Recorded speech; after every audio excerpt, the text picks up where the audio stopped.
It's not a bird, it's not a plane, it's Superhero Slate. It's a modern podcast where we talk about everything that's great, like movies, TV, superheroes. It's Superhero Slate. Oh yeah.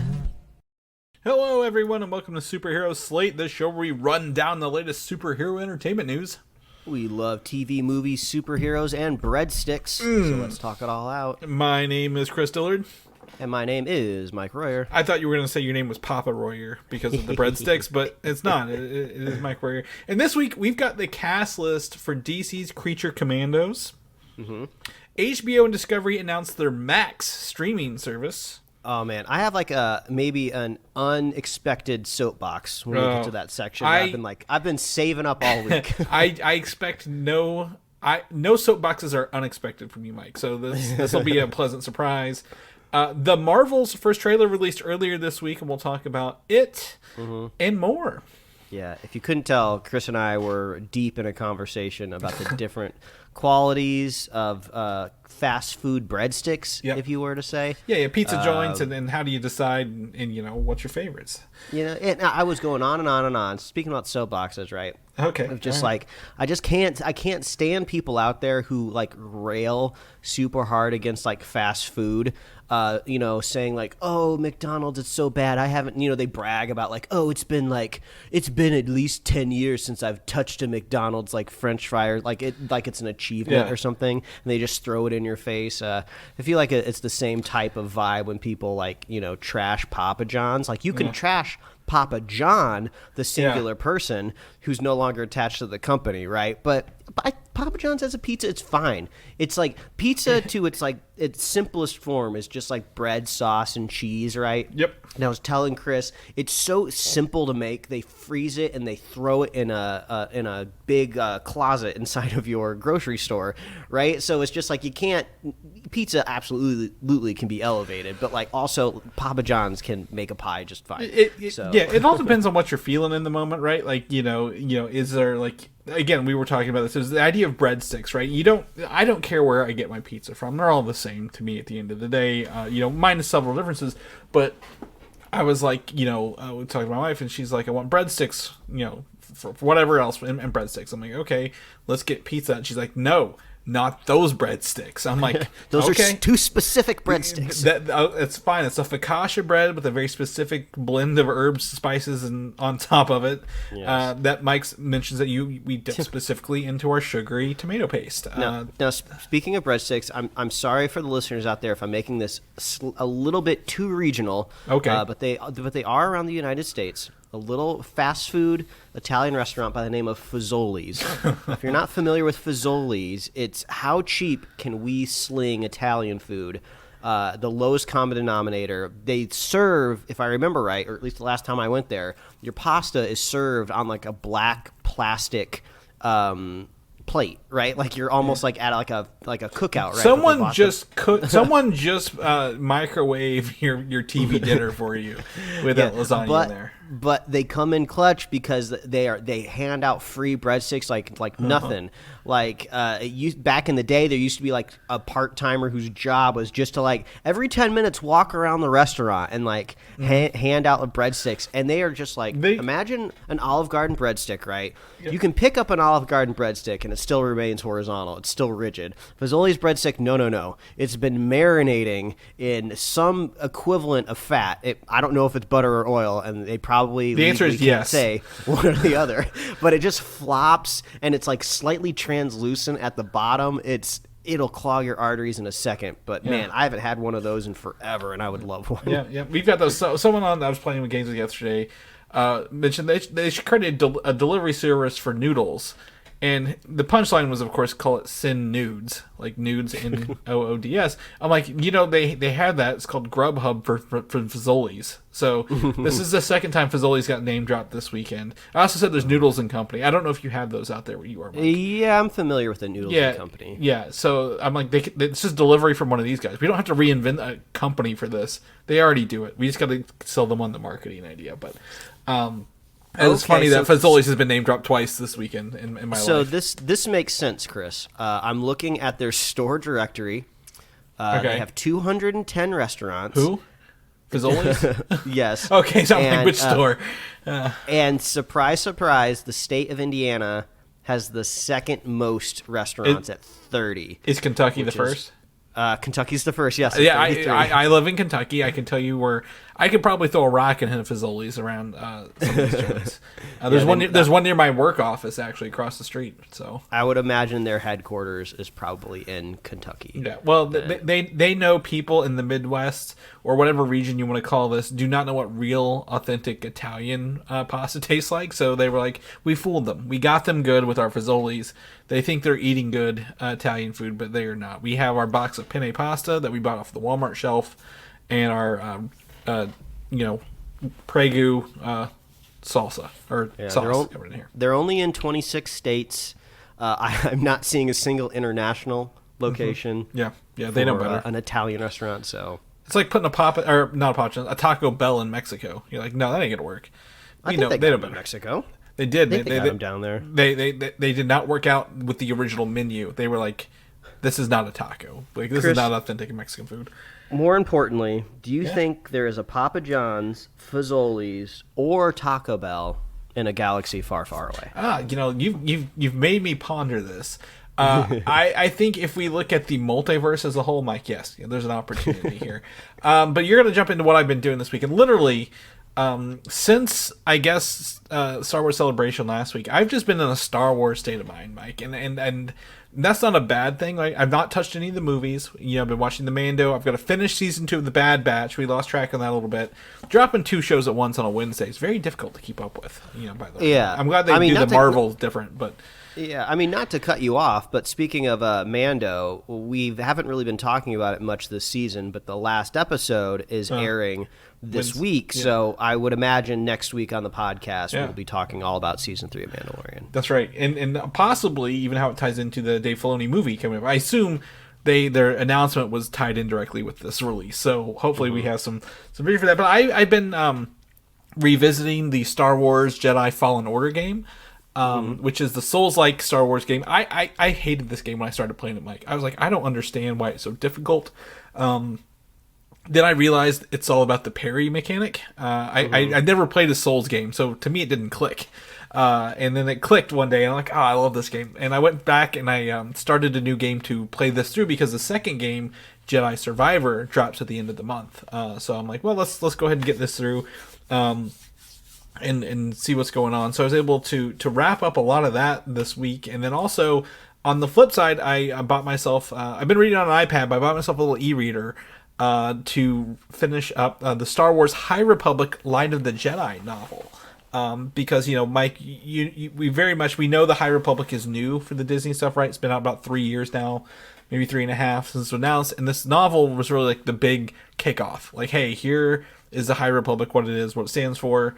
And Light of the Jedi is very interesting novelization. There's 3 of these novels now. I've got to find the second and third one, but this one, it's not really about, there's no there are several main characters, but it's not like again, watching a Star Wars movie, right? There's no Skywalker saga, like someone's destiny to be the forefront of this. It has a lot of different characters, including different Jedis, and the ability sets they use. Like, apparently Jedi back in the High Republic, they had different skill sets, but they would encourage them to, once they became a Jedi Master, to learn more about their unique ability.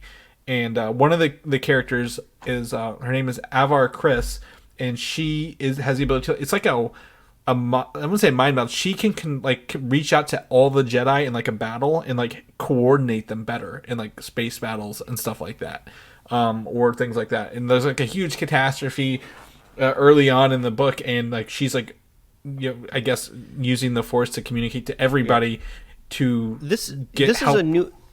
This is a newer book, right? It's 2020, 2021 maybe at the latest. Yeah. It seems like maybe this is a direction that they're trying to slowly move, Jedi Force powers of kind of giving people unique abilities. I just saw an interesting TikTok where people are trying to take the original script for The Rise of Skywalker. That's what the episode 9 is, right? Yeah. Rise of Skywalker. The script that never got made, right? The one before J.J. Yeah, Abrams the came Colin and took over. Trevorrow's Rise of Skywalker. Duel of the Fates, I think, was the title for it. So they've been almost kind of like doing like little fan animations of like parts of that script, or kind of like recaps of what the movie could have been, right? And there's a scene in that movie where Kylo learns a new Force power where he can like steal the Force from a person, I guess, like bad guy spirit bomb type of thing. Like, I'm going to suck it from you and take it. I believe that's a My Hero Academia move there, Mike. Yes. And then we do get to see Grogu in Mandalorian early on, use a new Force power of healing people. Yeah. So this is interesting to see that, like, this could be like a new avenue that we take Force powers. Yeah, and it's really I think it's great because, it was playing Fallen Order. The main character has it's not uncommon, it's not unique to him, but it's very rare. The ability to touch an item and view the Force echoes, like the history of an item, right, or people around items. And they use this as a point in the game to like go in, like, you're learning about the lore of the worlds and this battles and your storyline by touching items in the levels, right, or seeing these Force echoes. So that I think that's really unique, but like, everyone's always got the Force push, the Force pull, the slow down time, the repel, all that stuff, everyone's kind of got that, but some of these are really unique. And Light of the Jedi, it's really, I think it's not exactly what I was expecting, but that's not a bad thing, right? It's a good sci-fi novel set in the Star Wars universe, that happens to have some Jedi in it. And I think that's kind of that was really fun to read. I'm glad I did catch up on it, and I hope to find the second ones and follow it. But I've also started reading, simply because of the Ahsoka trailer, the original Thrawn trilogy books from the 91, like the 90s era, for the Star Wars Legacy, by Steve Zahn, who has rewritten the Thrawn trilogy for the new Disney-approved Star Wars era as well. But he's been used as a, what do you call it, a consultant on the live-action Thrawn for the show. And I assume that by extension the movie. So I'm very excited to dive into those again after 30 years. I haven't read those since I was a young kid who borrowed them from the library. So excited to kind of dive into some more Star Wars novels. There's hundreds of them, and I think that was fun part about the expanded universe before Disney bought it right. And it seems like maybe some of their lessons learned based on Celebration last week and some other things is like, hey, Legacy things were pretty good, and we should probably re-implement them because we messed up by just nuking them completely. So it seems like a lot of these are going to at least be ported over, not one for one, but pretty closely going forward. So I'm in a Star Wars state of mind. We have Star Wars news to come up, Mike, but you've been absorbing some video content rather than playing games or reading. So lay it on here. Yeah, I found myself a little bit of free time this weekend, so I finally got around to watching the third season of Love, Death, and Robots on Netflix, which is an animated anthology series that kind of takes a slightly Black Mirror angle, also usually dark or humorous. There's always like a twist or something going on in all these shorts, right? And they're always pushing the envelope of what animation is or could look like, right? I think one of the shorts that probably went the most viral out of this season is the very last short of season 3 about kind of like these Spanish conquistadors, and there's some sort of like vixen or witch or something that like lives in the water. And then, like, the animation is, like, crazy because it's relatively photorealistic, which is cool, and they've done that in other seasons. But the camera work is nuts because they're using, like, the virtual camera in a way that, like, you normally just don't see in animation. Like, they lock off the camera and they anchor it to a character a lot of the times. It shakes violently, but, like, not in an organic way, like if, like, a steady cam operator's holding it or something like that. It's just so surreal to watch it. So it's cool to watch Love, Death, and Robots to kind of just see, these are maybe experiments of what we could see in the future. But my favorite short out of all of them, if I remember correctly, it's called like Night of the Living Many Dead, I think. And it's like a whole short that takes place like from God POV with like the tilt shift effect, how like you're looking at like miniatures, and it's how does a zombie apocalypse play out looking at it from a tilt shift point of view, and it's hilarious. It's only like 7 minutes long, And I wouldn't be surprised if somebody's like re-uploaded it to like YouTube somewhere, so you don't necessarily have to have Netflix, I would think, to go watch it. It's just like hilarious seeing all of the events unfold, and like it all escalates. The zombies get into like a nuclear waste facility towards the end, and they mutate. It's just really, really fun. So yeah, I'd go check that out. Great time. They're all very not safe for work. Like none of children should not be watching this with you. They're very mature. We've brought it up on the show before, the first couple seasons, but it's from Tim Miller, who created the first Deadpool, right? Movie. Yeah. He worked on the first one. Yeah, absolutely. Yeah, because the director changed second time. Then didn't Tim Miller move on to?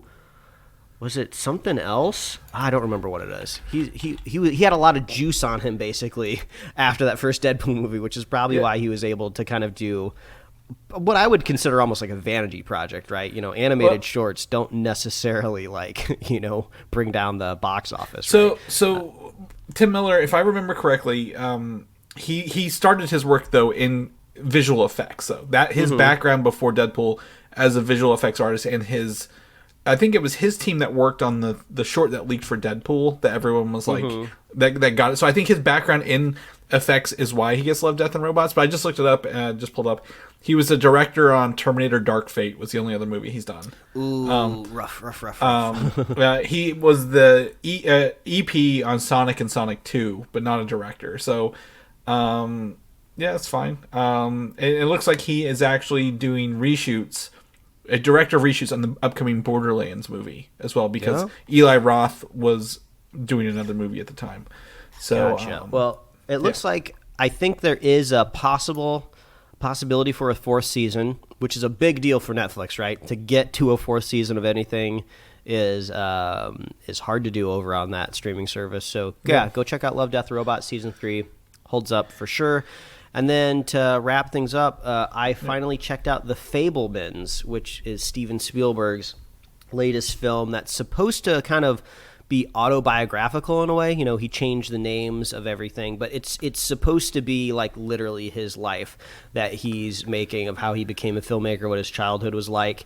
If you're a fan of filmmaking, I feel like it would be very interesting to watch this movie to kind of see. It's almost I feel like it's very cathartic for him, almost like he was going through therapy, making this movie, because a lot of things that happen in this movie seem so specific, like, this definitely happened to somebody, because if somebody was like writing a fictional movie, the events would take place a little differently.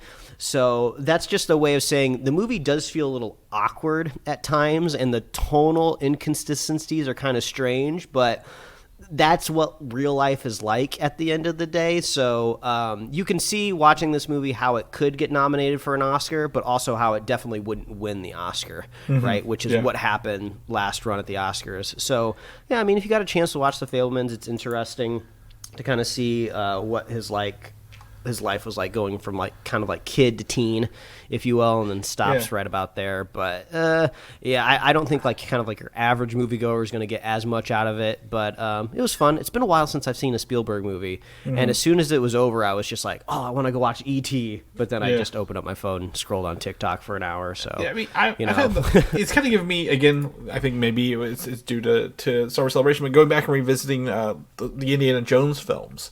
Right, like I've seen The Last Crusade more than any other movie. And probably Temple of Doom. I always mix up Raider and Temple of Doom mentally, so I need to go back and like mentally rearrange myself. I think those will be a good rewatch before the Indiana Jones movie comes out this summer. Anyway, so soon. That movie's coming out soon, isn't it? June? Yeah, it's like June. Yeah, so I think that might be a good way to get your Spielberg fix in as well, Mike. Before we go through that, so let's jump back into Star Wars. Star Wars Visions Volume 2. This was. I believe not announced maybe at the end of Star Wars Celebration. I think there might have been a panel Monday morning or late Sunday, one of the two. They've announced that the second volume of these shorts will come out May 4th of this year on Disney Plus, and the upcoming trailer kind of confirmed. We've talked about this before. I think the studios behind it, but this gives visuals to that, including what is very distinctively the Studio Aardman, which is the Wallace and Gromit team, and you get to see some of those like stop motion claymation videos in here. But what what stands out to me about this, Mike, other than the volume 1, which I didn't finish, is volume 1 was very black and white, slow, like it seemed very, samurai, like older, I guess, Japanese art films, whereas this seems very modern CG, kinetic, lots of color going on in this, and maybe some, I wouldn't even say anime, but like very, like, there's some CG stuff in here of like a world with stormtroopers and aliens that look really cool. I think this one has me more sold on the idea of visions rather than the first one did. The first season was like an interesting mix of like, at least we're going to heavily lean onto this anime style with a lot of at least the promotional marketing materials. And I think a large selection of those first shorts kind of had anime inspiration, which there's nothing wrong with that, right? But I think the thing that I like the least about season 1 is it didn't seem very consistent of what they really wanted the shorts to kind of do overall. Like some of it almost kind of seemed like maybe not alternate retellings, but it's like, let's make a short that's so like out of pocket that like you can't even really imagine it being in the Star Wars universe. It's almost like, let's just tell a story that happens to have like a lightsaber in it, right? Yeah. And then some of the other shorts just, I just don't think were very interesting overall, but that's the thing about animation anthologies. We were just talking about them a minute ago of like they make awesome trailers, right? Because you just have nothing but amazing, unique art styles that you can just like mash together. But yeah, I would agree with you. It seems to be this trailer has a more of a highlight of like, oh, these are things that are actually happening in the Star Wars universe. Yeah. We're just telling the stories with different animation styles. Yeah, and like it's very much unique animation styles. And like I said, to me, it's the color. I always know there's that black and white, the first episode in Visions, right? It's very black and white and solemn and right. This looks colorful and funny. Like, the Aardman stuff has the kids and the little aliens. There seems to be one of them. It looks like is it Kubo in the Six Strings? Kubo's a good alt, I think, for that. Yeah, one of them looks like that. There's some classic anime that looks more like akin to like the Gundams or maybe even Gindy's Clone Wars, his animation style in a couple of these. I to me, it just looks really kinetic and exciting and full of energy. And the other one seemed more solemn, more artsy, like you mentioned, just not really. These are stories that maybe we had, and we added a Star Wars layer to the top of the regular story, and these seem grounded. They should bring Gindy back for at least. I mean, I don't know if he's like, too big to do just one short, right? But like I've been watching a couple episodes like of Primal recently here and there, and like, ooh man, he's on another level, man. Yeah, absolutely, and maybe they will. Maybe again, like I said, a lot of the legend stuff is coming back into play.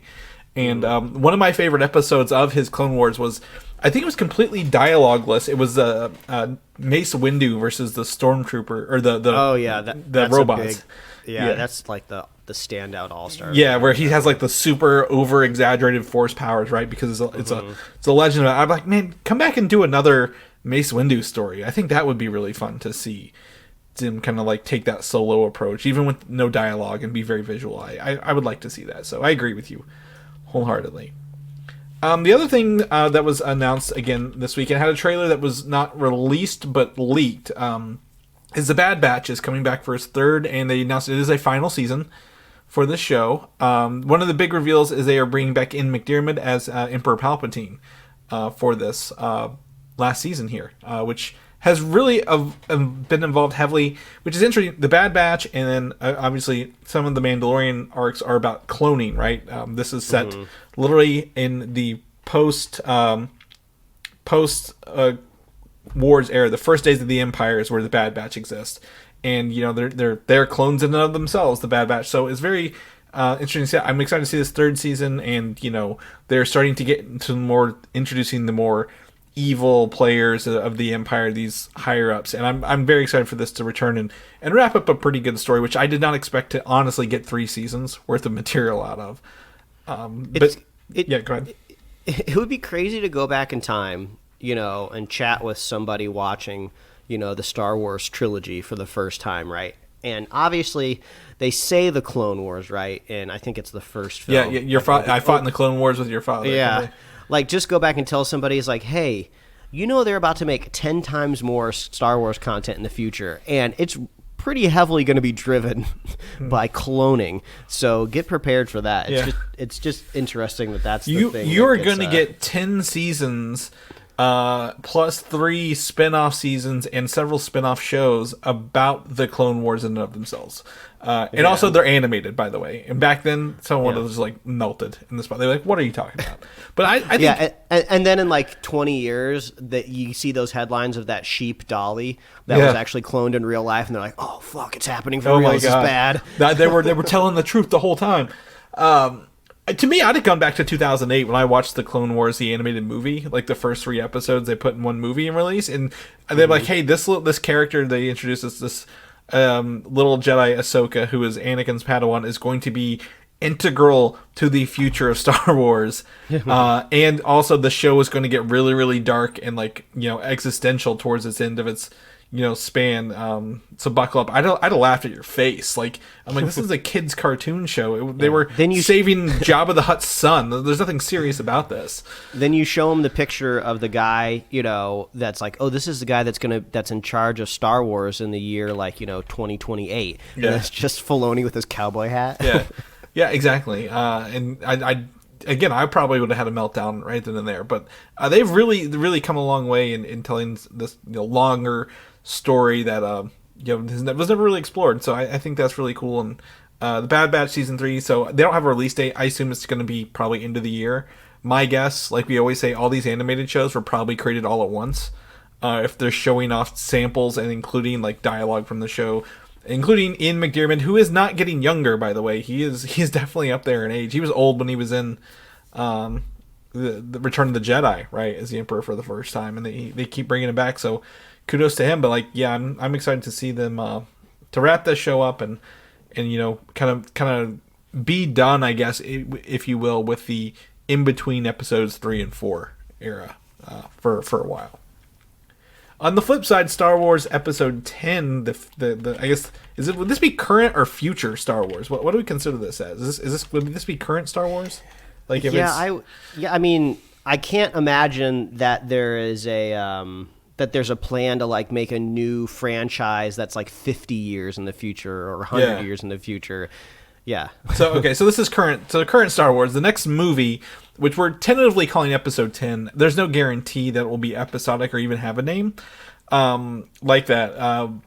This is one with Rey coming back to train the new Jedi Order name, which came out to play. Apparently has been in works for like 2 years. Like, this isn't like something they announced this weekend and they're just starting to work on it. This has been in work for 2 years, and it looks to be the next theatrical release from Lucasfilm, as it's far enough ahead in production to get there first. Now, first could be 3 years. It could switch around if the Filoni stuff works pretty well. I don't know, but like it looks to be the next one based on the reports coming out over from Star Wars Celebration Europe. Yeah, I mean, I guess very successful Daisy Ridley. She probably could be doing a lot of different projects, so maybe that's what's driving the timeline of putting this out first. I mean, if I could make whatever I wanted happen, it seems like the Filoni movie makes the most sense to come up, right? Yeah. But I guess it might depend on the release of some Disney Plus series, right? We got to get the Ahsoka show out. We got to get possibly another season of Mando. Not 100% sure. Hopefully not. Well, they are working. What's going on with Boba Fett? Yeah, I was gonna say we talked about both of those shows earlier this year about them already making props for those next seasons. So my guess is yes, it's Ahsoka, Mando. They go right into movie production because I don't see any. The show has to be Thrawn centric, right? Like, to me, the movie is going to be the Thrawn movie at the end of the day. So my guess is like it's going to be another again, one Ahsoka, another Mando, and then the movie. But I don't know how long it takes. Like, God forbid they don't film this movie in the volume, right? They actually use some real movie making sets to do this. I think that would be important. And that's going to take more pre-production time. That's going to take Filoni away from his TV series, right? So, divide and conquer. We always, forget Jon Favreau also is involved. He's actually the main runner of The Mandalorian. So, and the reason I get that is because, again, we're not going to talk about it now, but like season 3 of Mandalorian, there have been complaints here and there, up and down about the show. And I was like, who is actually in charge of the show? Jon Favreau wrote every episode of that show. Yeah. And I'm like, also, sometimes in Hollywood, they have these kind of wars over who gets credited for what. Sometimes, depending on how big of a creator you are when you enter a project, you can negotiate that every episode I get credited as the writer, even if you literally didn't write it, right? Mm-hmm. That can happen. So I'm not saying that that's necessarily what's happening here, but it is hard to imagine just one person cranking out 8 scripts all by themselves, right? Honestly, I don't think so, but I think, again, Dave, Dave has been working on Ahsoka, wrapping that up, right? Like, that show is gone. It's in its final production phases. I think he's over there was working on that in tandem with this. Otherwise, they both wouldn't be coming out within the same year. Yeah. Well, Skeleton Crew, is that supposed to be in this timeline as well? That you're right. That does exist in this timeline as well. So we're looking at possibly 3 shows. First, Ahsoka, Skeleton Crew, probably one final season of Mandalorian that ends on a crazy cliffhanger, and then Filoni's. Then Boba Fett season 2, obviously, which everyone's demanding. No, is that just rumored, or is that actually happening? It's rumored based on the production, is what I've heard, like that. But I don't. There's nothing confirmed. Nothing's announced for that yet. So gotcha. Well, I mean, I could imagine. It's one of those things that like a Bob Chapek could have said, yes, make as many Star Wars shows as possible. Mm-hmm. Then now that Iger has come back and said that he's, turning the dial down, I could see a Boba Fett season 2 being, axed. Right, and I also don't think it's needed, right? I think you could use him as an ancillary character back in Mandalorian and be better than doing that. Yeah, and I always just kind of assume based on the title, too, the Book of Boba Fett, doesn't it just kind of seem like the limited series Boba Fett? You're just getting one of these to kind of wrap up this iconic character that everyone loved. The sequel is the Books of Boba Fett. They did an Aliens on us, right? Aliens, just one books. The novelization. The short stories of Boba Fett. It was all one story. But either way, Star Wars, they say 10 is in the works. We've talked about the writers on this for a while and how it's been works. I wouldn't be surprised if they start rolling at the end of the year, Mike, on this one, if I was completely honest. So we'll keep you guys posted as more and more Star Wars stuff comes out. Slower but steady, right? We have something to look forward to on this stuff. Oh, the other part, Kathleen Kennedy confirmed all Star Wars movies going forward will have the crawl at the beginning. I think it was Rogue One and Solo didn't have the intro crawls, but all movies going forward from Star Wars will have the intro crawls. They need it. How else are they going to bring back an Emperor out of nowhere? Right. Well, goddamn. To me, I don't care if it has it or not. I just think it's fun to have in a Star Wars movie, right? Like it doesn't tell me this is Skywalker only. I'm like, you can put it in any Star Wars movie. It's fine. So that'll be fun. Let's shift gears into some DC stuff. The Creature Commandos is the animated series announced by James Gunn, probably the first product coming out of the DC universe, right? And he has confirmed that the voice cast for the characters in the upcoming animated series, Mike. And let's go ahead and jump into this. The current there's 2 returning characters, and we'll bookend that. One of the returning characters is Sean Gunn as the character Weasel. And I'm sure he has a lot of dialogue that he will be making Weasel sounds for in the show. Frank Grillo, also known as Crossbones in the Marvel Cinematic Universe, will be Rick Flag Sr., the father of Rick Flag from the Suicide Squad. Oh, man. That news was driving me crazy all week because, the rumor was oh, my God, Frank Grillo is tired of Marvel, and he says he's going to go work at DC, and everyone's like, what is he going to do? Everyone's, spinning all these webs, and it's just oh, he's just voicing, Rick Flag, a character that already exists. Settle down, people. The dad of a character that exists. But, at the same time, I'm he's not tired of Marvel. His character was killed off, twice. They gave him 2 chances. He'll be, and then they even brought him back for Endgame, right, for the redo of the elevator scene. So he's had his time at Marvel. He got his check, and he's not even that good of an actor. It's whatever. Ooh, shots fired. Name something else he's been in. Well, I can't. Yeah, damn. Creature Commandos. I even wrote it down for you here. Maria Bakalova as Princess Ilana Rostovic. She's the voice of Cosmo in the upcoming Guardians 3, and was Borat's daughter in the second Borat movie. That's where she got her breakthrough as. Yeah. So, she's making an upcoming appearances on these movies. Indira Varma as the bride, and I believe was she in the Suicide Squad? I believe she was like maybe the insurgents leader, the leader of the insurgents. Is that right? Or yeah, sure. I'm trying to think of what I'm looking at films. Nope, it's not in here. Guess not. Damn, yeah. I thought she was that. It seems like there's a lot of James Gunn, just kind of like DNA of people he likes to work with. Oh, absolutely. Yep. Zoe Chao as Nina Mazursky. Don't know who that is. Alan Tudyk, the Tudyk verse, as usual, is Eric Dr. Phosphorus. I jumped at Dr. Phosphorus. That makes sense for him. David Harbour as Eric Frankenstein, arguably the biggest name on this list, I think, even bigger than Frank Grillo. So David Harbour's Frankenstein. Sean Gunn as GI Robot as well. He's playing two characters in this. And I split it up very distinctly so people would know that he's playing two characters. And then Steve Agee, who's a Peacemaker, reprising his role as John Economos. The biggest note here is that the characters can and will make a transition to live action, which was confirmed with Frank Grillo's Rick Flag Sr. coming to, I guess, live action projects later. I don't know what movie he would be in or where they'd put him, but it sounds like that's a case. And when I started listening to something, I'm like, oh, I can see David Harbour being a Frankenstein live action character as well. So, yeah, I mean, that's an interesting selling point, because usually, like, when you're looking at like an animated cast getting a lot of big names, right? It's a little bit easier to kind of like pull off the offer, right? Because it's just like, hey, you don't even have to leave your house. If you don't have a microphone at your home, we can like send you like a whole kit.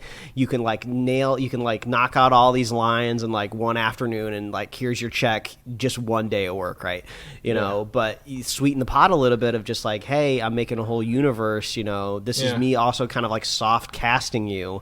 You know, in the next live action thing that I'm doing. I think it's the other. I think it's like, we're gonna make, if you want to play this, we're gonna sign you a contract for lowered rates to play all the stuff as well. Like it's like a package deal, if you will, for the actors. But I would not be shocked also, like, you know, if Dr. Phosphorus, right? I could see Alan Tudyk playing ball, right? But I could see maybe David Harbour having another more exciting project of just like, no, I'm not going to do the live action. Find somebody else. Yeah, you know? And it was very interesting because James Gunn did mention all media, so maybe video games as well. If they decide to go down a video game route or something else, maybe that. But you know, so this is, you know, a very, you know, it's actors being cast in these roles. So absolutely. You know, good for them.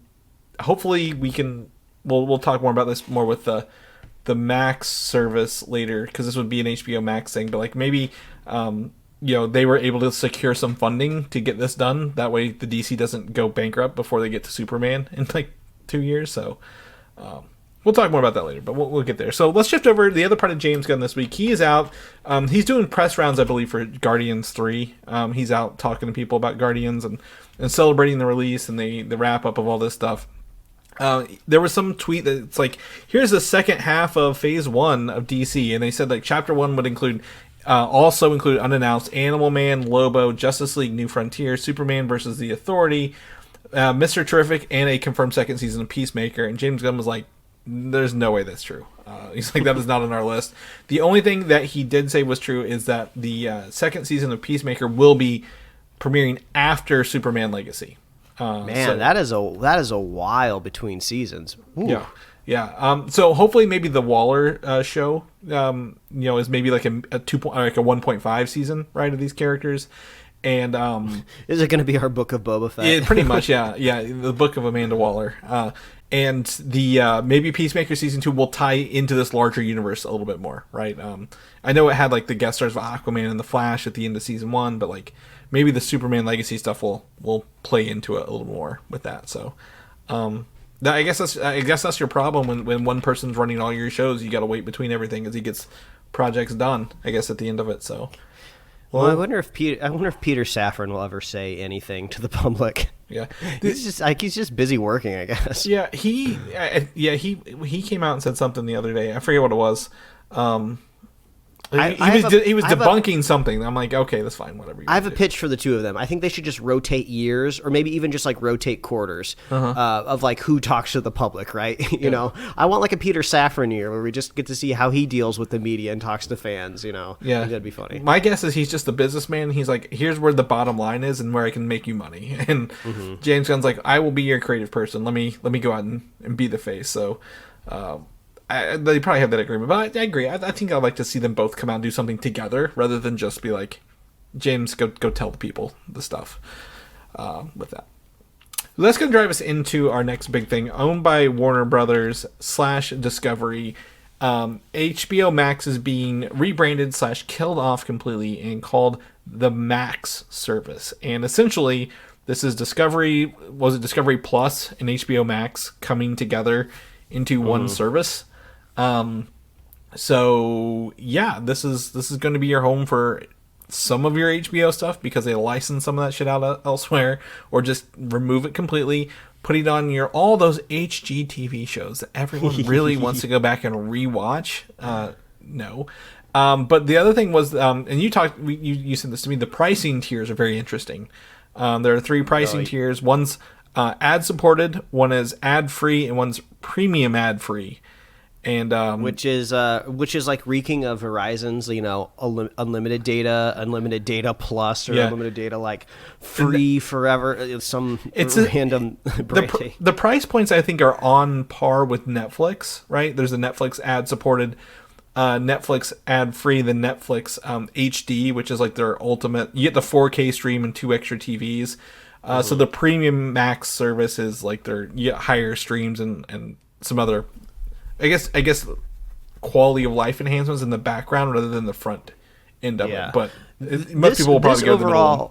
Yeah, the tiers overall didn't bother me too much because I guess I'm technically losing the ability to stream in 4K if I want to stay at my same price point. No, but I'm just not a big visual snob to begin with. You got to have a lot of really, like, your internet, like, you can have good internet to get 1080, but like the bandwidth pushing for 4K is actually pretty massive. You know, as someone who streams a lot and downloads a lot, I look at the bit rates of all these things and have really high quality 4K bit rate. Like, you've got to be, like, your internet, like your router mostly has to be able to push that. Most TVs auto size to 1080 anyway because that's like the most efficient streaming right now over home Wi-Fi networks, and it won't mess up. And a lot of the times, even if you pay a streaming service for a 4K stream, you're not truly getting like 4K down. It's going through like a special, like, kind of like compression codec that they make. So it's never going to be quite, you know, like a 4K Blu-ray or something like that. But I could see how somebody could be annoyed if they're super into the 4K universe, right? And then all of a sudden they have to pay more. That is shitty. If they're 4K universe and they're relying on streaming, they are tricking themselves at the end of the day, right? Yeah. Like, this is where I would say physical media has its benefits in terms of bitrate on disc, right? If you want a true 4K, and it really comes into your banding on your blacks, right? You know what I'm talking about when you see the black lines. Like, there's several black bars where it's supposed to be a gradient from dark black to slightly lighter black, and you're like, oh, that's a compression algorithm Mike was talking about. Discs don't have that. There's no compression whatsoever on discs, and that's why those file sizes are huge, right? They're like, like, I think I downloaded the Lord of the Rings 4K. Non-compressed, it's like 128 gigabytes, and I'm like, this is a lot of stuff to watch, like for just like one movie at the end of the day without the banding, and even my Xbox and my computer next to each other could barely keep up with it at a stream level. So discs have that, but like, I agree, like, most people are gonna go down the mid range anyway, right? Like, it's gonna be fine. Most people will stick with it. Yeah, and I mean, and from my point of view, because that's really all I can compare it to is just my experiences, it seems like I'm going to be getting more content, right? You know, we don't watch a whole lot of like home improvement, Discovery Plus type of things, but there's a few things that we watch that we haven't been able to watch for a long time because a while ago they used to kind of cross stream some of those things like on like a Hulu or like occasionally like an Amazon Prime, but then they've filtered it all into Discovery Plus, so I'll get to watch some of that stuff again, which is nice. But the branding overall, that's kind of like the double-edged sword, the dichotomy for me over here, because if you look at the actual logo itself, itself, like the actual mark, the letters MAX, they're atrocious. They're super ugly. There's like these weird curves underneath the M. They left the HBO kind of polka dot in between the A of Max, which just feels kind of odd to me. And then the X is like these two weird swirls making the X. The logo itself, the mark is ugly, and I hate it. But I think I would go against everyone else's opinion, where I like the name. I like Max. I understand, people have like a weird aversion to it being like almost like a person's name, or maybe it seems like you're pushing it to the max, crank it to 11. But like, hey, I take Max over Peacock any day, because I can't say that out loud without be like, people are going to mishear me. They're going to think I'm saying something else. So absolutely, I'll take Max. As long as nobody is just being lazy and saying plus. I think plus, like Disney Plus, Paramount Plus. There was another plus too. There's ESPN Plus. There's Hulu ESPN Plus. There's Hulu. Yeah, so it's like all these pluses. Like the plus means nothing anymore. Like the word has been so diluted and has so many different definitions. Addition to it. There's no plus to it. It's just a stream. It indicates a streaming service, right? The plus is no longer an additional thing. Well, and then before even HBO turned to HBO Max, it was HBO Go and HBO Now, and that was even extra confusing. Yeah.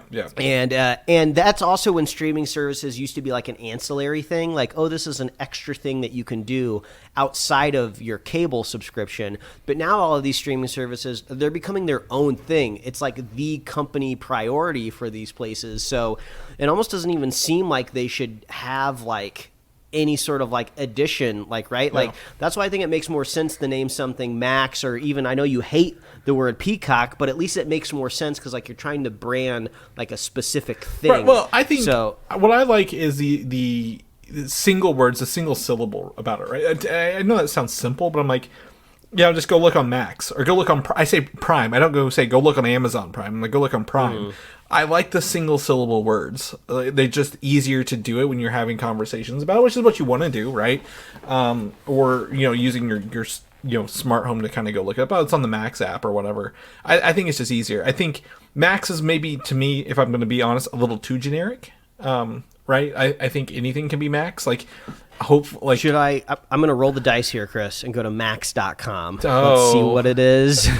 One X and you'll be fine. Holy crap. They own it. Yeah. They own it. Max.com. They probably bought it. They probably bought it from somebody. But I will tell you, the logo, I know you're more of a designer, Mike. It doesn't bother me because it invokes it's a lowercase HBO font from the original HBO with that HBO dot in the middle, right? Like they just gotta fix some of those. Those letters. I like the old Max. The old Max. If you go look at Max, HBO Max, and look at the font for it, like the lowercase M with the curves and the X, like just take the HBO dot and put it in the middle of that A and leave that Max, and I'm fine. Like even better. I think the symmetrical M I really, really enjoyed. This one I don't like. I don't like the what is that? The stem on the front of the M on Max here for the new Max service. I'm like, I don't need the stem. I like the curvier letters, but we can't win them all. But at the end of the day, it's fine, right? Maybe more content. The only channel I wish they had, and this is what really disappoints me, is I just want the Food Network on one app with everything else, because I don't care about this like these HGTV shows. That's why I'm when I go to the dentist office. Like I want the Food Network. I want the cooking shows. I want guys' grocery games all on these streaming services. Theoretically, that's what it should be. Is the Food Network owned by that? Yeah, I think they're all under that same conglomerate right there. So that will be your answer. So to me, is Food Network on Discovery Plus is okay. Well, if it's on there, then by God, I'm going to be excited because I just associate it with all the other stuff, right? The HGTV stuff. But looking up it here, it's Discovery, TLC, Animal Planet, Food Network, HGTV, ID, whatever that is, A&E, History, Lifetime, OWN, which is Oprah's network, Travel, Science Fiction, CNN, and more. So, if that's true, I'm going to be very excited. But I'm using the Internet Archive tool of the Wayback Machine to look at websites, because I have to know what else Max used to be, because that's just one of those words, like go.com, where you can tell, like, during, like, the internet bubble, like, people were competing. Is this a whitehouse.com issue? Are we having the .com versus .gov? At least not in February 23rd, 2008. I just picked, like, a random date. It was just some garbage, like, nutritional supplement website where you can tell that they just bought the domain name to just hawk some pills that wouldn't do. These are people who haven't eaten McDonald's in 20 years, Mike. You leave them alone. Yes, this is exactly what they are. So yeah, man, I just want to know how much they paid for this domain. It was not cheap. Somebody had a nice payday out of there for sure. Yeah, sitting on that for a while. So absolutely. So let's go ahead and get into the probably more controversial part of this announcement, or at least more interesting part. Yes, of just us talking about letters and branding. Yeah, so there's like a dozen shows announced, but a lot of them are things that aren't relevant to the show. So we'll go through the ones I think are most relevant to us. First and foremost is one of the most lucrative franchises in the world, despite if we leave the creator out of it, it's a great franchise, and that's the Harry Potter series. However, there's a huge stain on this thing. It's Harry Potter with J.K. Rowling and her just being an awful person all around at the end of the day. So I mean, the writing has been on the wall for something like this forever, right? Yes. Like, we all knew eventually this was going to happen. Yes. So they are doing a TV series 10 years or 10 years of Harry Potter. So looking at possibly, I would say not 10 seasons, like one season per book. There are 7 books. So obviously there will be some space in between there, right? But the books also get a little bit longer too. Yes, absolutely. So maybe they break, just like they did with the movies, break it into 2 seasons. Absolutely. So the movies, they distilled a lot of stuff down into 2 hours, 2.5 hours for a lot of these. So using this as an episodic series, they'll be able to tell more Game of Thrones style across all of these. So Harry Potter is I would say the biggest IP announcement out of this, right? They have said they're looking for a more diverse cast around, which is, good on them. Doesn't fix everything else, but this will be something that is, I believe, a huge investment from the Max service to draw in people. Now, Max, when does that start? Is it like May? It's supposed to be May, yeah. So this is not ready for, none of these shows are going to be ready for launch. So except maybe one of them. One of them might be at launch, but none of these are ready for launch. They're just like, hey, in a couple years, if you stick around with us, you're going to get this nice Harry Potter series. Yeah, and also you gotta wade through a lot of this investor jargon and positioning by Zavlov, the CEO, right? Because this was kind of all announced at, I believe it was like an investor day type of situation. So this wasn't like a Comic-Con panel, right, where they're talking to the fans. And, we'll talk about the Penguin trailer in a second, but there's like text right on the Penguin trailer that says in production, right? Yeah. So you can tell they're like, we have to announce this brand new streaming service and we have to get people hype. Give me what you got. I don't care if it's done or not. Just give me anything that I can announce. So I would not be shocked at all if this Harry Potter series never comes to fruition, right? But this is exactly the type of thing that you would announce when you're announcing like a brand new streaming service. Like, hey, I'm the new CEO. Everyone has hated me in Hollywood for the last 2 years because I've been culling the archives, right? I've been trying to make money. I've been making all these moves, pissing everybody off. But guess what? 10 years of Harry Potter. Here's the middle finger. Yeah. Now you love me, don't you? And it's just like, well, you got a lot that you have to navigate through for sure. Yeah. Best case scenario, right? Like blue sky it. This is more successful in every metric than the movies. J.K. Rowling pulls a George Lucas in a sense of she sells her entire Harry Potter IP to like Warner Brothers, right? If they could even afford it. But they could pull together investors if they were buying Harry Potter, that's for sure. And then you don't have to worry about the whole nonsense going on between J.K. Rowling and the fans anymore. And then you could just truly like indulge as a Harry Potter fan into this IP. And I wouldn't be surprised if that gets floated across her desk every once in a while. Some Max lawyer shows up and it's just like, hey, if you're ever thinking about just selling it, I could also see like Warner Brothers creating a Wizarding World branch / studio that is entirely for that IP, right? Like they don't just own the IP. Like they pull a Lucasfilm for Wizarding World. Like, hey, here's our here's what we're gonna do one more of these Fantastic Beasts movie with our new Wizarding World branch, who is removed from everybody horrible, and these are true fans of the series and stuff like that. And and they do basically what every other kind of streaming Hollywood studio has been doing. Okay, we're going to do a couple one-off like animated series of Harry Potter, right? Let's do like our own anthology of shorts where you can show different parts of the wizardry. An animated version of that play that nobody can get tickets to. Yeah, exactly. So there's so many things that they can do with this. It's actually almost kind of what Avatar Studios is doing over at like Nickelodeon / Paramount. So it just sucks. It's hard to get really excited about this when the creator is just so vehemently against one part of like the population that is already just gets shit on all of the time, right? Because people need like a scapegoat for their problems. It's just easier to shut up when you're like a millionaire, right? Like just shut up. Just shut up. Take your money. You've got your money. You'll get it for years. Just shut up and go away. I think she's technically a billionaire, so that makes it unfortunately even worse. Whatever she is, right? She has a lot of money and she can do whatever she wants for the rest of her days. Just shut up. Just shut up and go somewhere. Disappear for a bit.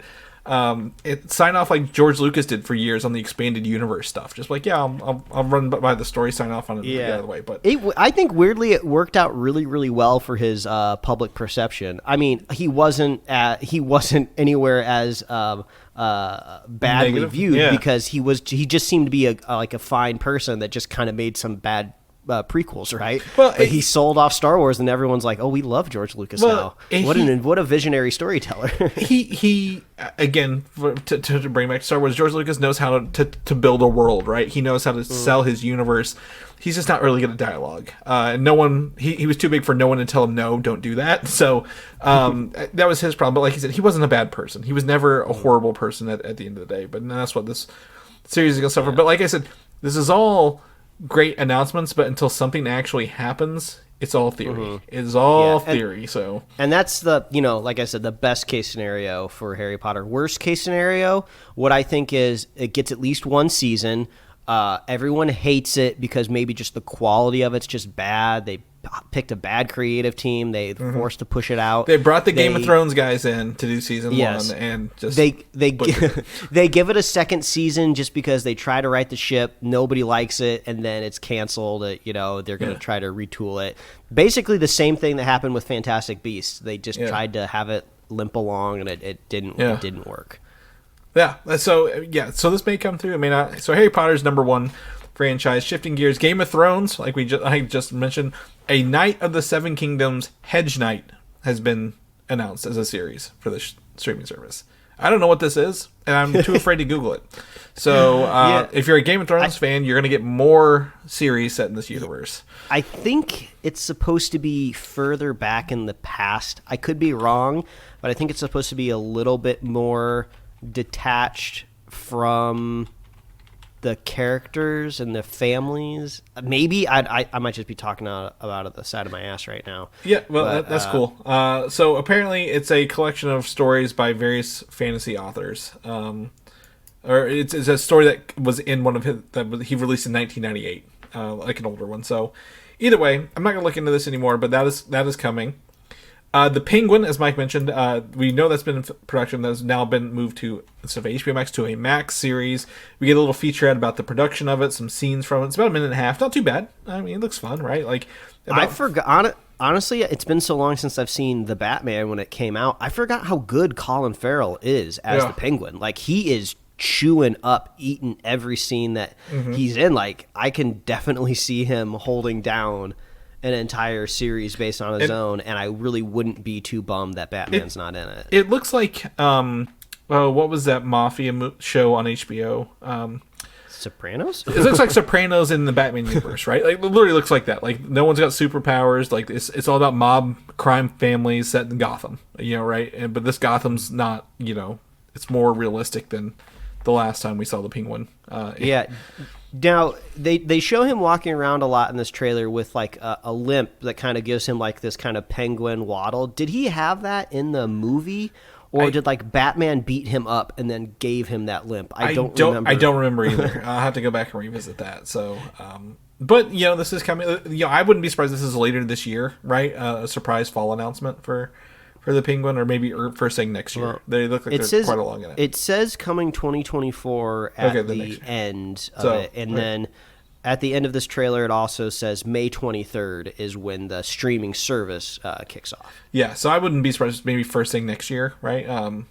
Kick off with the Penguin. So yeah, you can check out that featurette in our show notes. Tiny Toons Looniversity, a animated show based on the Tiny Toons Adventures, right, is coming to this. Really leaning into the Looney Tunes properties in Warner Brothers these past couple of years. I mean, Zaslav has basically said straight up that like we are only going to make stuff from IP that works, right? From well-known stuff. We're not going to take chances and try to make a hit out of nowhere. They're not looking to make their own Stranger Things like lightning in a bottle. Let's just take stuff we already own and have it make money, which is indicated by these 5 bullet points that we're talking about here. Yeah, and I was trying to look up, Looney Tunes, or was it? What is that? Looney Tunes? What's the one that's on there right now? They're doing. I don't remember the name, but yeah, they have like a newer kind of Looney Tunes. It's still going, like it's still on there, kind of thing. Looney Tunes cartoons. There it is, 2020. They have, I think, 5 seasons so far, and they're still not canceled yet. So they are absolutely still going to town on these Looney Tunes characters. Animaniacs, I think, just wrapped up, right? They did get that reboot done, and Tiny Toons Looniversity is set in the same world. So yeah, they're taking these classic characters and just running with them. And lastly, Gremlins: The Secrets of the Mogwai.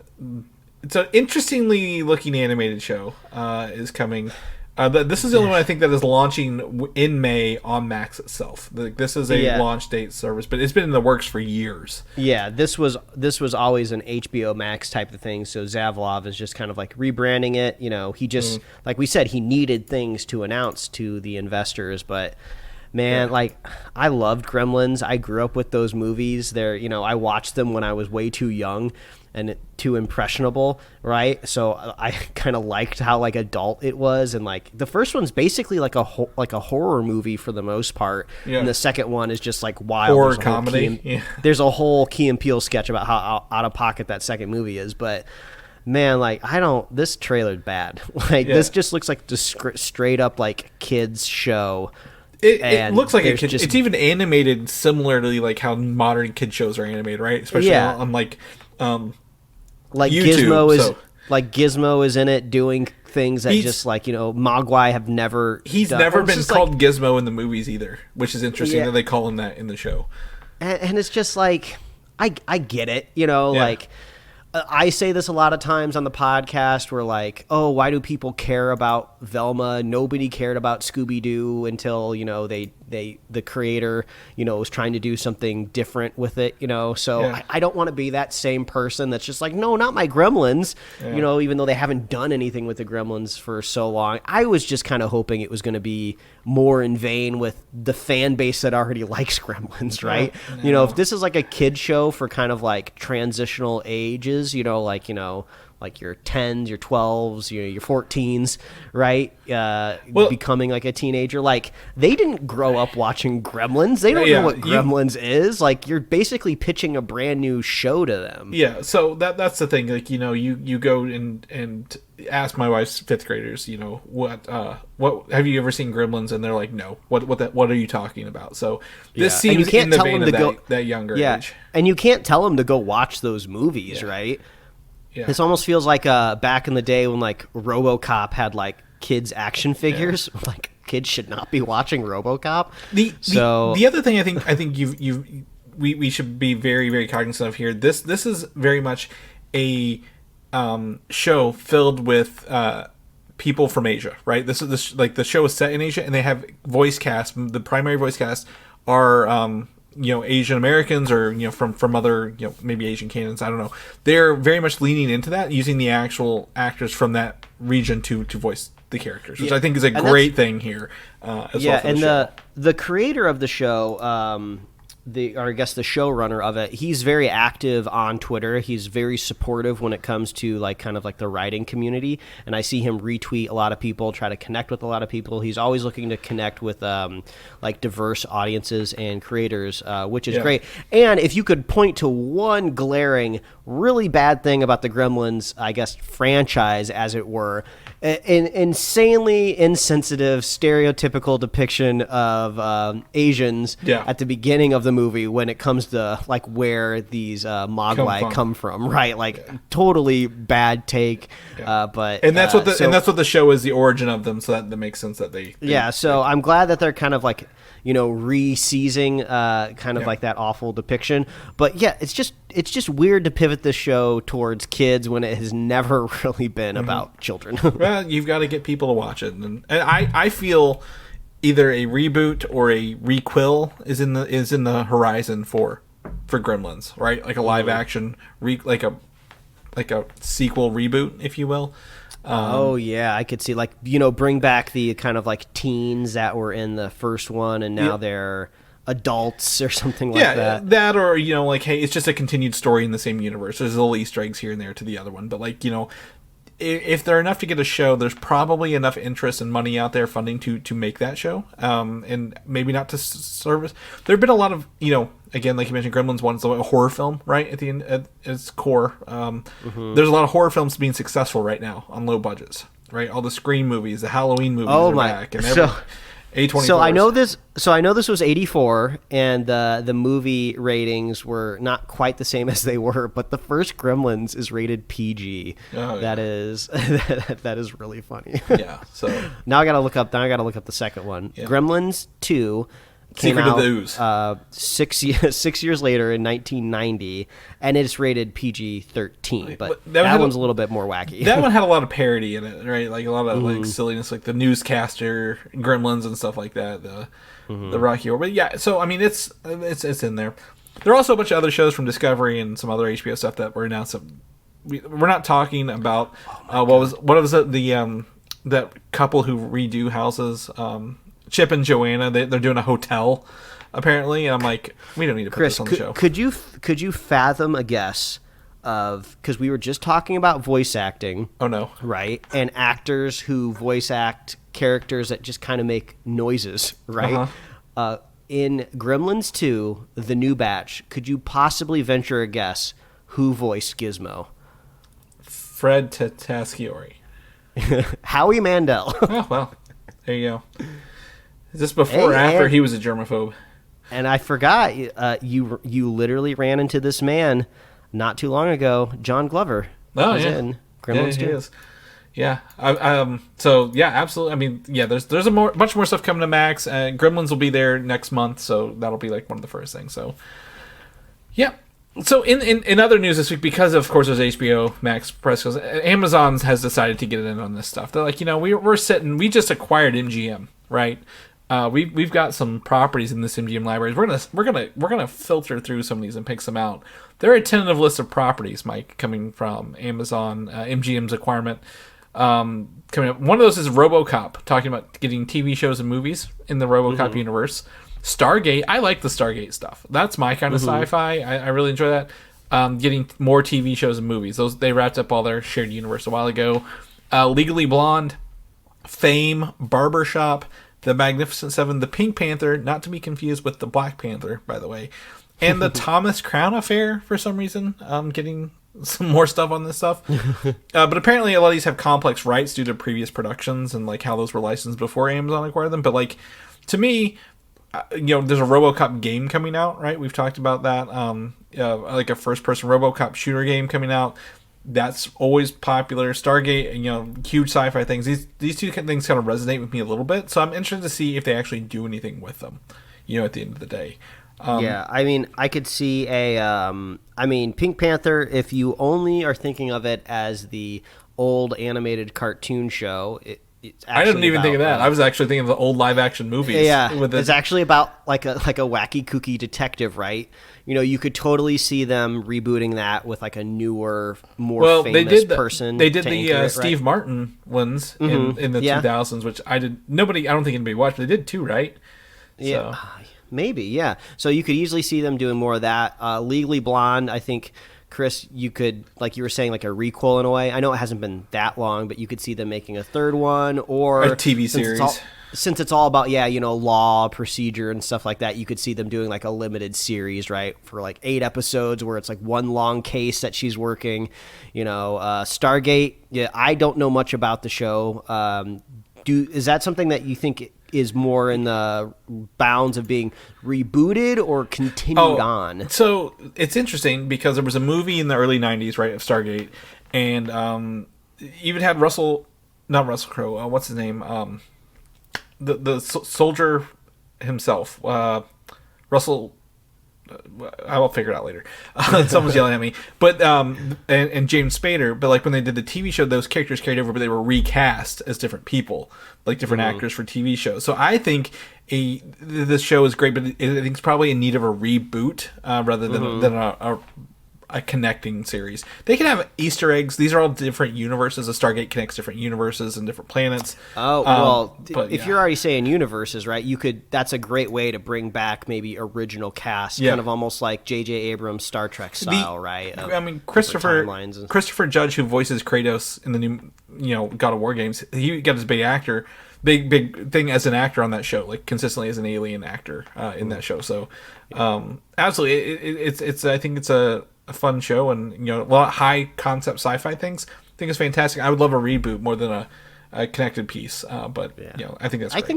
I think they could do something cool with RoboCop if they got the right creator, right? The best parts about the RoboCop films were always kind of like the cultural observations, the satirical takes on, capitalism and, policing and stuff like that. So if they could bring somebody in that also has like a vision of like humor, wackiness, Tim Miller. But also just, Tim Miller would be great. Yeah, I'm sure he would. He's got action and CG and humor all in that, I think. And we won't talk about that other RoboCop movie the came 2014 out. The first half I really didn't care for. The second half was really good.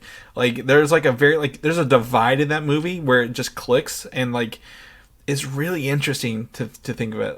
It's got some good clips. I think there's some good clips. Gary Oldman's in it, right? A national treasure as well. But like it's just I think it had some good ideas, but I think it needs to be less serious. I think the 2014 took itself too seriously at the end of the day. Yeah, so. You need wacky commercials on TVs in the background where I'll buy that for $1, like just weird stuff like that. So the weirder the better. Put Weird Al in it. Make Weird Al Yankovic the RoboCop. No, don't do that. Stop that. So yes. We're hitting that point in the show, folks. So Amazon, there's a list of stuff there. So let's shift gears. We're going to talk Marvel, Disney for the rest of the show here. First up, Hulu.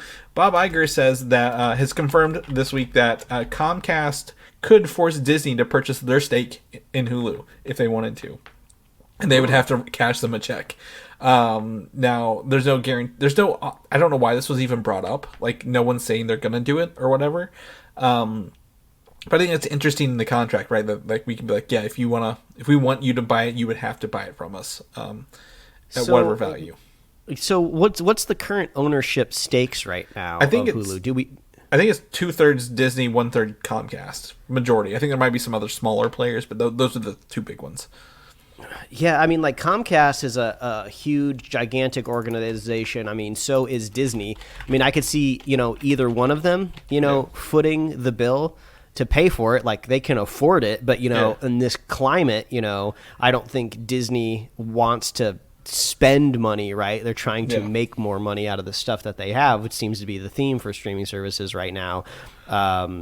But I mean, I'm kind of curious what even is Hulu, right? At its very core, if me and you, Chris, right, if we were able to like scrounge up some cash and buy 100% ownership of Hulu, beyond getting like the workforce and like the tech stack, right, that runs the app.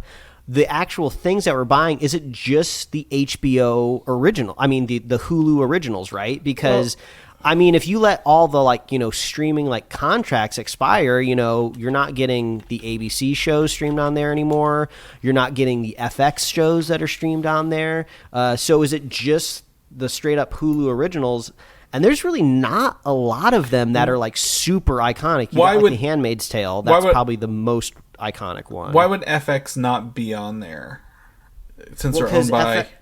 Well, yeah, because FX is owned by, which was Fox, which is owned by Disney. Well, so, like, that's what I'm saying. They put so there is FX on Hulu. They still do that though. I guess is my big thing but here. it does make you wonder truly, like, where does that content lie? Right? Is it FX on Hulu? Like, oh, we're just doing day and date releases on your streaming services, but we still own the content. So that's what I'm kind of confused. Like, what is Hulu? Because to me, my perception of Hulu is that's where I go to watch like my ABC shows, my Freeform shows. Me and my wife are rewatching Modern Family, which is an ABC show, and that's on Hulu right now. So if Comcast was to buy Hulu, does Disney make the decision to like take Modern Family and take Abbott Elementary off of Hulu and move it to Disney Plus, or do they just leave it on there and let Comcast pay them for that content? So I think that's the confusing thing, is nobody really knows what Hulu truly is at its core. Hulu, to me, Hulu is an aggregated service provider, right? It's because you get stuff on here. Like I just pull up Hulu originals. The only things I've heard on Hulu originals recently: History of the World Part 2, which is Mel Brooks. There is apparently Hulu has Animaniacs, even though we just talked about it being on HBO for some reason. It's a Hulu original. DreamWorks, there's a bunch. There's like little stuff on here. It's really weird stuff. Nothing I watch. Right? I've never paid for Hulu. I don't use it. But what I think my solution to this is, Mike, is what they do in every other fucking country, is put Hulu in their Disney Plus app. Like, it's literally, you go into Disney Plus, and on the far right is Hulu, or Star or Hulu or whatever it is. It's all together in one app, because I would never get this by itself. There's nothing in here that says, I really need to have this for anything in particular at the end of it. Yeah, I mean, I'm looking at a list of like A to Z of their original shows, and I'm sure there's like good stuff in here, but like absolutely nobody in the world like associates Hulu with these originals, right? They're thinking of FX shows, they're thinking of ABC shows, right? They're thinking of things this is just the distribution platform, like you're saying. But there's no FX app, there's no ABC app. That's the problem. Like this is what it is. Because I'm looking here, I forgot all the Fox's animated shows go here, right? The day after, like Family Guy, Bob's Burgers, American Dad. I believe Rick and Morty was even day after. When King of the Hill comes out, it'll be on here. Futurama will be here this summer. It is a home for like the day after stuff, but like I don't even think of these anymore, right? Yeah, and I mean, some of these shows, this would be like a good catalog, to buy. I'm almost thinking like, what if you're like a Roku or something, right? And you want to make like a really big purchase. Roku picked up the pieces of Quibi, and I'm not saying Hulu is a Quibi at all, but like, if you're like a streaming service that's maybe like B or C tier, and you're just trying to like level up your game a little bit, maybe buying this Hulu original catalog wouldn't be too bad. I don't think Hulu will ever sell. They're still at the top of the chain, right? A lot of people I know have Hulu, but I just realized you can add on your other streaming services to this and watch those shows in there.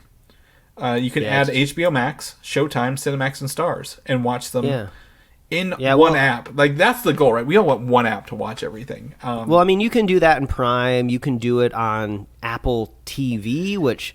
Is that hardware or is that software? What exactly really even is that? So right. But it's interesting. We are living in a day and age where it's just hard to define anything out there that's streaming, right? Again, the biggest thing, Disney owns it. We all know Disney owns it. Just put it all into one app, and we have one home to go to for all your Disney, Fox stuff at the same time. Like, include your parental controls like every other country does, and keep it simple. That way, all your stuff's there, right? Like, we don't have to go. If you want to watch Family Guy, you're not going to Disney Plus right now. You have to go to Hulu, and so you have to have two subscriptions. It's just really, it's not fun. It's not good. But the whole point of this is, if Comcast says buy it, you have to buy it, Disney. So that's to me the interesting part of this, when Disney is the one at, like, I guess, at the other end of the gun for once. So yeah, I think I saw. I don't remember if we talked about this on the show or not. Or maybe I just sent a text of it to you. But there could be like a bargaining chip on the table, right? Maybe Disney is like, oh, we'll actually sell it to you, Comcast, at a pretty good deal. If because I think that conglomerate, because Comcast, Universal, they own the theme park rights east of the Mississippi in Florida for that for the Marvel content. So there could be trades going on there when it comes to Disney trying to get that back. That is a possibility. Yeah, there's just tons of stuff in play. We never have our entertainment lawyer on hand, sadly. But it'd be interesting just to know what's going on behind the scenes, right? Like what chess pieces are on the board to make it even. All right, so for Marvel, I want to talk about this because this has been kind of on my mind all week, and I've gone through it a couple times. The Marvels trailer, Mike, our first trailer for the Marvels, they did have this at Comic-Con maybe last year, 2 years ago, and I was able to listen to audio but not see it, and the audio lines up exactly with that. So this is the Captain Marvel sequel called The Marvels, coming out this November in theaters, and it features three main characters from the Marvel Universe: Carol Danvers, a.k.a. Captain Marvel; Monica Rambeau, a.k.a. Photon, I think is what her name will be; and Kamala Khan, Miss Marvel, who just got her own show. And it seems that this movie picks up really immediately where Miss Marvel ended, right? They even use a scene from the show in the trailer for this. Whenever Kamala and Carol change places due to some quantum entanglement, it sounds like.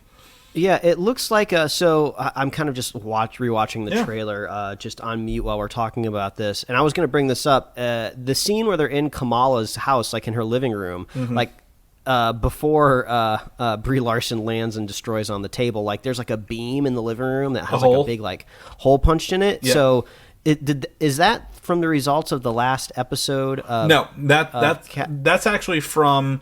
You see, there's a scene where the Kree are fighting Monica Rambeau in the house, and they accidentally change places again. Oh, okay, yeah. So like she's like phases through the beam goes through her. Like that was taking place before all of this somehow, and then they trade places back. There's no seem to be rhyme or reason yet about why they changed places.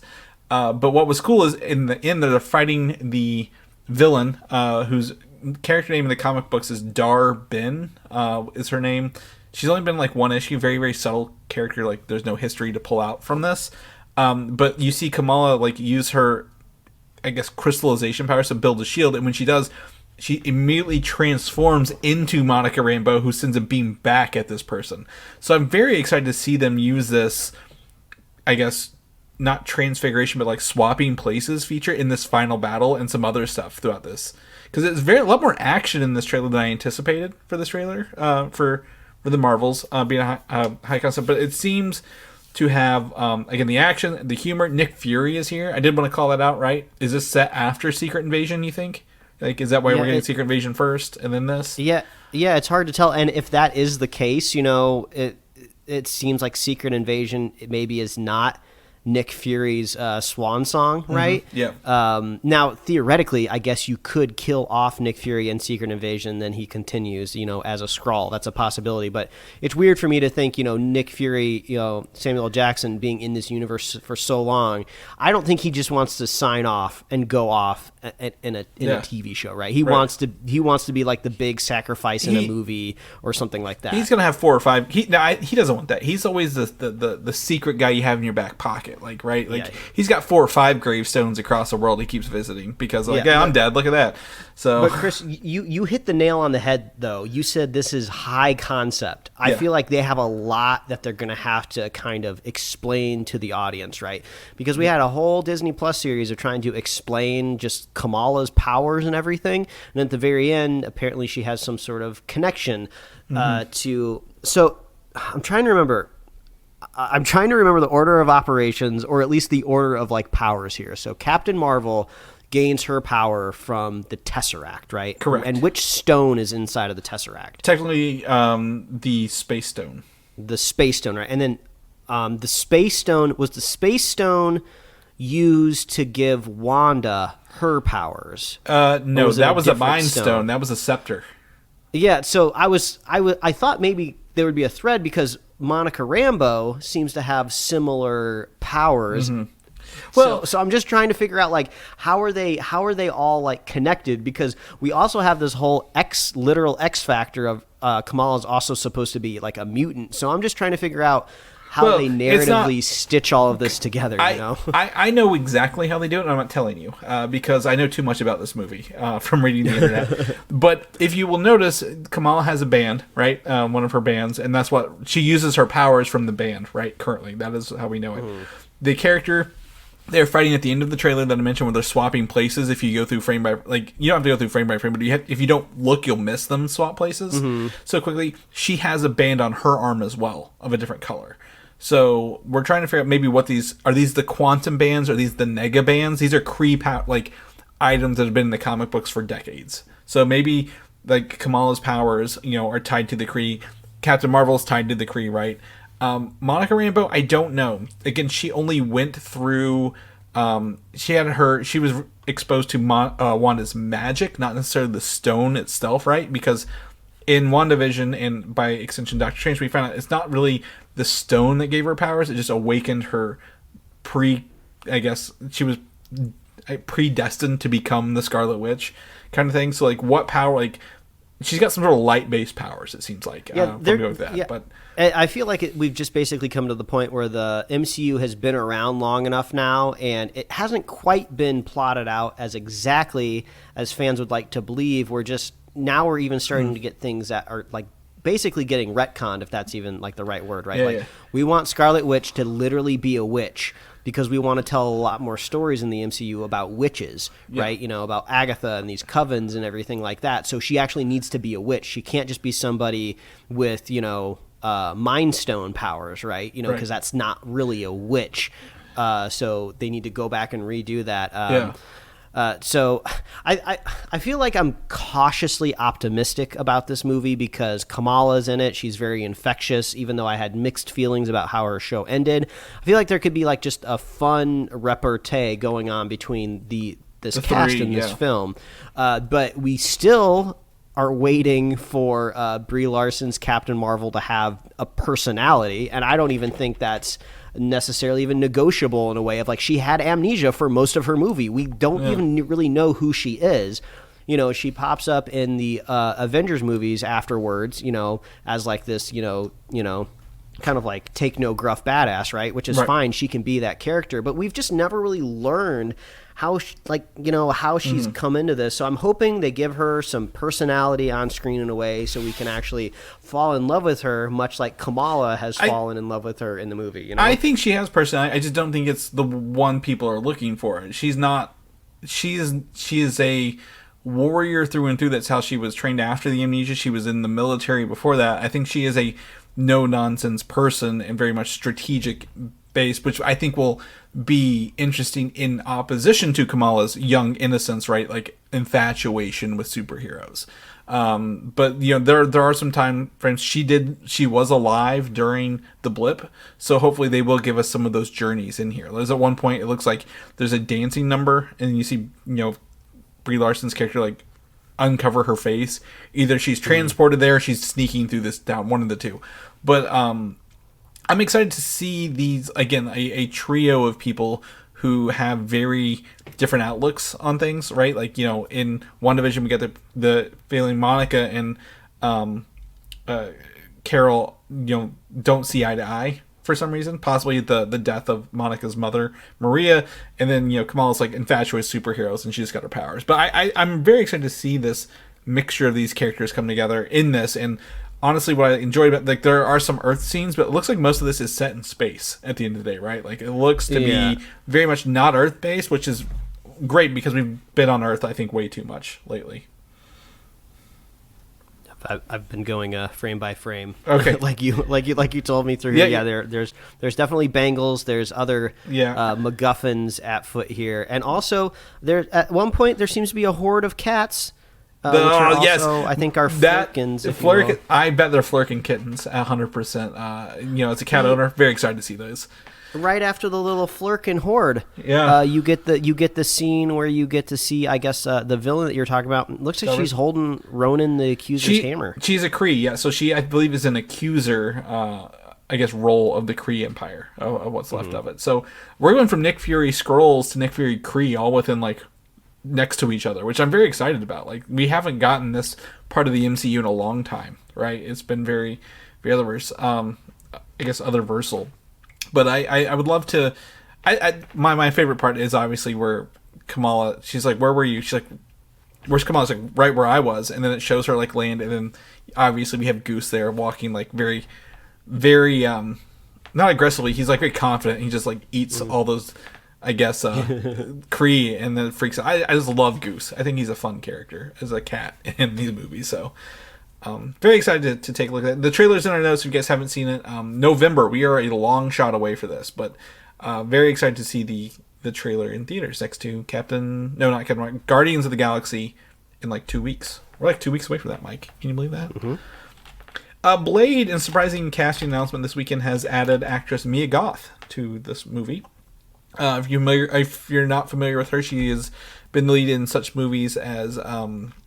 It was X, which is a sequel to what was the first one in that? Trilogy? Yeah, there's the two movies, Pearl and X.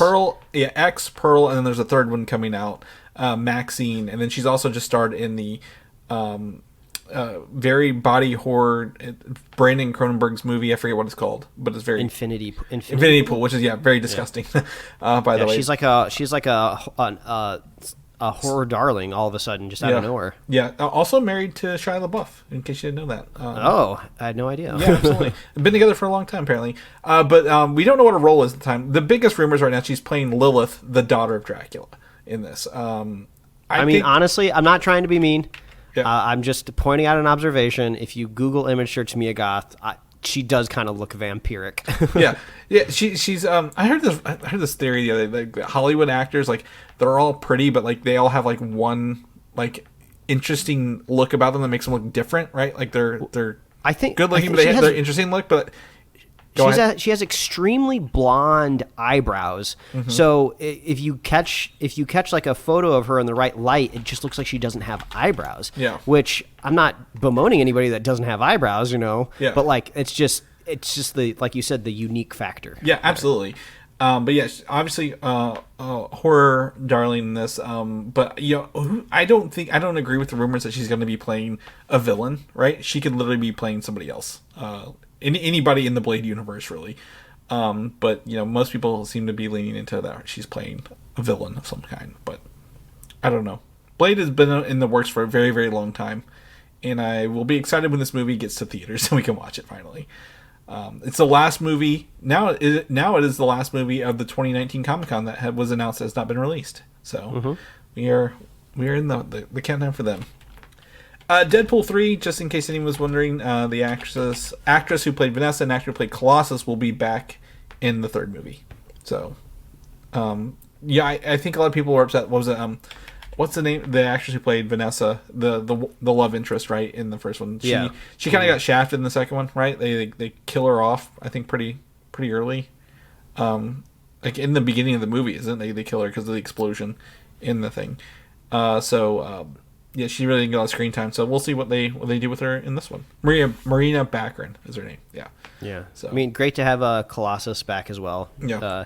He's the great kind of like straight character to Deadpool's like goofiness. Yeah, absolutely. We need consistency in this. That's a very consistent thing there. Lastly, Wonder Man is apparently filming out in L.A. Ben Kingsley's Trevor Slattery was spotted on set while they're filming. Destin Daniel Cretton is showrunner on this, so he'll probably be there. So I expect more set photos to leak over time, Mike, kind of confirming, Wonder Man and the Grim Reaper and stuff like that. Yeah, he's got long hair. Yeah. I don't remember what his hair situation was in Shang-Chi. It's the same hair. Oh, okay. yeah, he had the longer hair there because he had the Mandarin ponytail like in Iron Man 3. So yeah, he carried it over pretty well. But that's a character I never thought would get a second chance on screen ever in my life, and he ended up being in a pretty good movie for Phase 4. So pretty interested to see what they do with that going forward in the Wonder Man world as well. I'm guessing he's going to be like an acting coach or something like that. Yeah. Or I don't know, maybe he'll be like a background extra. Yeah. You think they're going to let him do a remake of Planet of the Apes where he's pretending to ride the horses? They're just acting.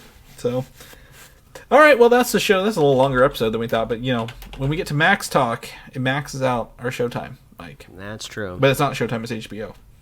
This is a whole lot of horrible Showtime is here. Paramount Plus, I think, and I think they are supposed to be combining their services, much like Max and Discovery. So. Really? I'm gonna have I to think Google so. I think it's supposed to be happening. I don't know if it happened already, but I thought they were joining into like one. I see. Mega app. Showtime Anytime. Who owns Showtime? And who I mean, Paramount Plus, worst name for a streaming service ever. Nobody knows what Paramount Studio is to begin with, right? Look, in those regards, Peacock is the same. Nobody knows what Peacock Studios is. But they don't have to, because Peacock is it's just an animal. Well, they don't have to with Paramount. It's just a name. No, it's a studio. Showtime is apparently. Showtime is owned by CBS, and it's a television network owned by Paramount Media Networks now. So yes, so they'll be. I think they're dissolving into one, or homogenizing into one at some point. At a future date, the combined service will be branded as Paramount Plus with Showtime in mid-2023. What a gross! That's the worst thing that you could do. Ugh. Oh Paramount Plus with Showtime Plus. They should really just add so many pluses. Paramount Plus Showtime Plus. That's what I'm going for. Words similar to Max. We're just going to see. Call it Utmost. Utmost, yeah. Supreme, that's one. Well, they'd probably they'd get sued by Supreme for doing that, but Utmost. I'm just gonna call it Utmost. Showtime was a great name. I don't know why they just rebranded all to Showtime, right? I think that tells you kind of what it is, right? So just drop the time. Just call it Show. I like one syllable words. You got me there. There you go. Show. We're gonna call it Show from here But on. put the dot from HBO in the middle of it, just to throw people off. All right, let's wrap this up before we derail for another half hour on streaming service names. Mike, if people know what you're up to, what you're doing, where can they find you at, buddy? Well, they can find me at Mike Royer Design on Instagram, Twitter, and TikTok. And you can find my brand new webcomic at Life Rewards Risk and liferewardsrisk.com. Chris, if people want to catch you, where can they find you? Find me on Instagram, Valdan87, VALDAN, or any gaming networks that's the same, Valdan. You can find me on there, play some games. I'm really playing games right now. I want to play some more. People know more about the show, what we're doing. I think our next review is Guardians of the Galaxy, right? I think that's the next one on our list. If one of people get ready for that, or go listen to our Super Mario Brothers review, as that movie has legs, as we discovered what that mathematical calculation was before the show started. Where can they listen to that at? Oh, you can head on over to superheroslate.com. That is the home for everything we do for Superhero Slate, and to get our awesome show notes if you want to see about everything we talked about this week. We got a nice little itemized list over there at superheroslate.com. You can find us on Apple Podcasts, YouTube, Spotify, wherever else you love to listen to find podcasts. Like us on Facebook, follow us on Instagram and Twitter, and get merch at superheroslate.com/store. We love hearing from you. Reach out, let us know what you think about the Max rebranding. Are you as annoyed as I am that the X is weird? Do you not care? Are you going to be paying extra money for the 4K? Let us know. And if you want to be a super fan of the show, super easy to do. All you got to do is share the show with a friend, share the show with a buddy, and we'll be here every week, folks. That's right. We'll catch you guys next week. Bye. Thanks for listening, and don't forget to subscribe.